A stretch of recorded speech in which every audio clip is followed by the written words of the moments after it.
Totoo ba na bawal magtrabaho ang estudyante kapag member ng 4Ps? Ganon din ang magulang, kapag member ng 4Ps bawal din daw magtrabaho. Yan ang mga kadalasang tanong ng mga hindi nakakaalam. Kapag ba 4Ps member ang pamilya, bawal na mag-part-time job ang estudyante. Ang sagot dyan ay hindi po bawal magtrabaho. Hindi pinagbabawal ng 4Ps ang pagtatrabaho ng estudyante o ng magulang. Sa totoo lang, mas maganda pa nga kung may trabaho ang miyembro ng pamilya, basta hindi nito napapabayaan ang pag-aaral ng bata. Ang pangunahing layunin ng 4Ps ay matulungan ang mahihirap na pamilya habang pinag-aaral ang mga anak, hindi pigilan ang mga tao na magtrabaho. Kailan pwedeng magtrabaho ang isang estudyante?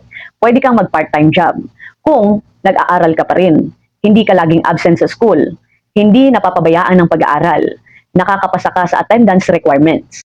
Halimbawa, estudyante ka ng senior high or college, nagpa-part-time ka sa tindahan o fast food. Basta pumapasok ka pa rin sa school, pwede ka pa rin sa 4Ps. Kailan nagiging problema ang trabaho kapag kasali ka sa 4Ps? Nagiging problema lang ito kapag humihinto sa pag-aaral, palaging absent, hindi na pumapasok sa school. Mas inuuna ang trabaho kaysa sa pag-aaral. Kapag nangyari ito, posibleng masuspend o matanggal sa 4Ps ang pamilya dahil ang pinaka-importante sa 4Ps ay pag-aaral ng bata. Mahalaga ring malaman tungkol sa trabaho ng magulang. Hindi rin bawal ang magulang na magtrabaho.